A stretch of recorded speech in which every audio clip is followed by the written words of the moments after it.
হচ্ছে আমার শ্বশুরবাড়ি এলাকা, কালিয়াপুর বাজার। এখানে অনেক বড় হাট হয়। এটা হচ্ছে মসজিদ, এখানে প্রতিদিন বাজার বসে। এখানে সব আপনার কম দামে পাওয়া যায়, আর গ্রামের তরতাজা সবজি ফল সব কিছু। এই যে কাঁঠাল, এগুলো সব গাছের, এগুলো ফরমালিন ছাড়া। এই যে এদিকেও বড় হাট বসে। আর একদিন হাটের ভিডিও দিব, শুধু শুক্রবারে হাটের ভিডিও দিব। এই যে এগুলো কিন্তু সব গ্রামের, একদম খাঁটি জিনিস, ফরমালিন ছাড়া। আর এইটা হচ্ছে ব্রিজ, এখান দিয়ে ফুলবাড়িয়া, মাওনা এদিকে যাওয়া যায়। তো এই যে এখন আমরা ব্রিজের দিকে আগাচ্ছি। এই ব্রিজটা কিন্তু আগে এরকম ছিল না, ইদানিং ব্রিজটা কিন্তু সংস্কার হয়েছে, নতুন ব্রিজ তৈরি হয়েছে। এই যে ব্রিজটা হওয়াতে অনেক সুবিধা হয়েছে, কারণ এখান দিয়ে অনেক বড় ধরনের গাড়ি চলাচল করে, যার ফলে ব্রিজটা না থাকলে অনেক ভোগান্তিতে আমরা পড়ছিলাম। তো এখন আল্লাহর রহমতে এখন আর কোনো সমস্যা হয় না। তো এই দেখেন ব্রিজ থেকে নদীর ভিউটা, এই যে কি সুন্দর ভিউ, আবহাওয়াটাও অনেক সুন্দর। এই দেখেন কি সুন্দর নদীটা। তো এই দেখুন আমরা ব্রিজ থেকে নামছি, নামার পরে আমার বেশি ভালো লাগে, কারণ পাশে গাছ আর রোডটাও অনেক, মানে কি বলবো, মানে এত ভালো লাগে আমার যা বলার বাইরে। কিন্তু সামনেই একটা ধামাকা আছে, তো সামনে সুন্দর দেখে সব সময় সব জিনিস যে ভালো হয় না এটা তার প্রমাণ। তো এখানে দেখেন রোডটা কত সুন্দর, আর একটু পরে আপনাদের দেখাবো যে সামনে কি আছে। শ্বশুরবাড়িতে ঢোকার আগে এখানে একটা ছোট পার্ক আছে, পার্কটার নাম হচ্ছে সৌরভ গার্ডেন। তো এখানে অনেক পিকনিক হয়, অনুষ্ঠান হয়। আর একদিন পার্কের ভিডিও। তো এই যে আমার শ্বশুরবাড়ি এলাকার রাস্তায় ঢুকলাম। তো দেখেন আপনাদের জন্য আসলে কত কষ্ট করে, বৃষ্টি হচ্ছে, বৃষ্টির মধ্যে ভিজে ভিজে ভিডিও করতেছি, তাও যদি আপনারা সাপোর্ট না করেন তাহলে এর চাইতে দুঃখ আর কোথাও নাই। সবসময় যে চকচক করলে শোনা হয় না, এটা তার বড় প্রমাণ। এই দেখেন রাস্তার অবস্থা, ওইটুকু কত সুন্দর।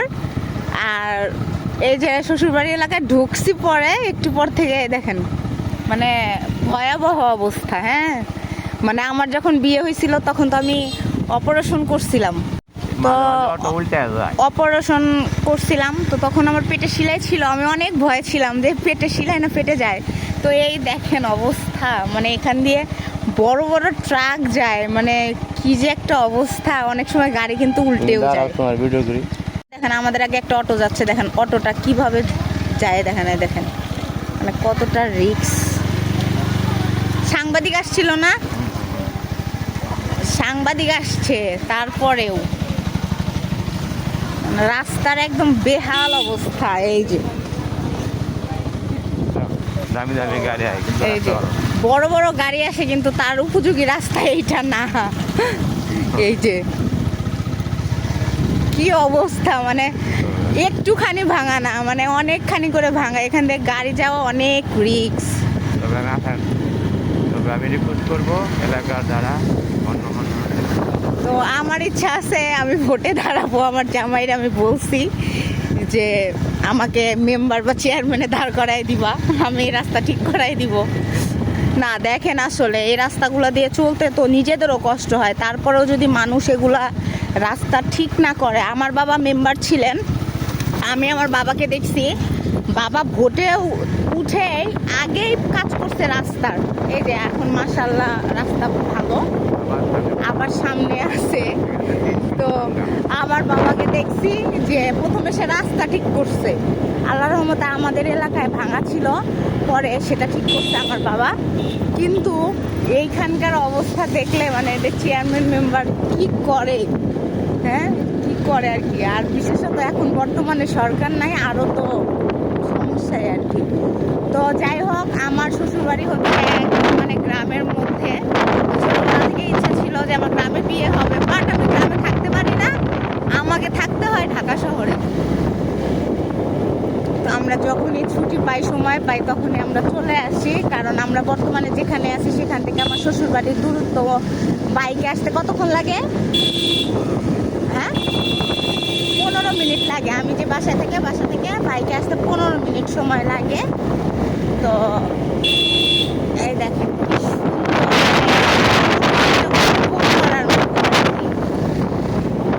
এত সুন্দর জায়গায়, রাস্তায় এতখানি ভালো, সামনে আবার আছে, সামনে আরো খারাপ আছে। একবার সাংবাদিক ভিডিও করে নিয়ে গেছে, দেন কাজ হয় নাই। সরকারের কাছে যাতে রাস্তাটা এই যে তো অবস্থে দেখছেন, মানে বাইকে আসলেও কতটা হয়রানি। এই জন্য আমরা সবসময় এদিকে আসতে পারি না, ভালো লাগে না এই ভাঙা রাস্তা। তো এখানে ইটের ভাটা আছে, আমার স্বামীরই এক ফ্রেন্ডের ইটের ভাটা। এই যে এই পাশেও আছে ইটের ভাটা। বৃষ্টির কারণে ক্যামেরা অনেক সময় খোলা হয়ে যাবে, সবাই ক্ষমা দৃষ্টিতে দেখবেন।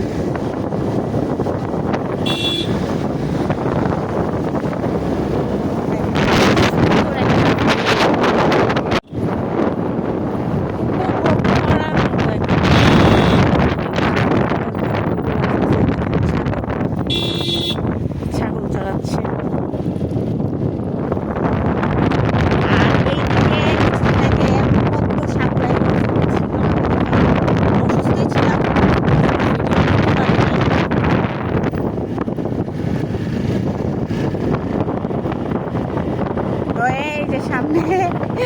সামনে বড় ধরনের একটা খারাপ অবস্থা। এই যে এগুলার মধ্যে কিভাবে আসা যায় বলেন? ইস, বিশেষ করে বৃষ্টির মধ্যে কারণ আমার শ্বশুরবাড়ি এলাকার যে মাটি, এটা হচ্ছে আপনার লাল মাটি। তো যার কারণে দেখেন কি অবস্থা, যার কারণে এটা আরো পিচ্ছিল, এখানে আসা খুব কষ্ট। কি যে অবস্থা, আল্লাহ।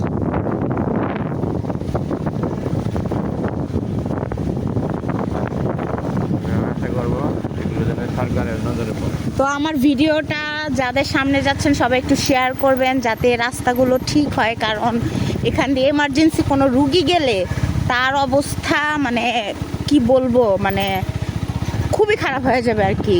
কারণ আমার যখন পেটে অপারেশন ছিল, আমিও আসছি এই রাস্তাটা দিয়ে, আমি বুঝছি যে আসলে কতটা কষ্ট হয়। তো সবার দৃষ্টি আকর্ষণ করছি, আপনারা যথাযথ এই রাস্তাটা একটু ঠিকঠাক করবেন, যাতে জনগণ চলাচল করতে পারে। আর সরকারের যেহেতু সরকার এখনো নাই, তারপরেও যে বা যারা আছেন তারা একটু দয়া করে এগুলো সংস্কারের ব্যবস্থা করবেন। তো এই যে এখন আবার ভালো রাস্তা। আজকে আমি আমার শ্বশুরবাড়ি যাচ্ছি না, কারণ বাড়িতে ঢুকবো না, কারণ আজকে আমি শ্যুটের জন্য আসছি, শ্যুট করবো, ভিডিও করবো, যার কারণে আসলাম। অন্যদিন আমার শ্বশুরবাড়ির ভিডিও দেখাবো। তো আজকে আর ভিডিও বাড়াচ্ছি না, সবাই সাপোর্ট করবেন, শেয়ার করবেন, ভালো থাকবেন সবাই।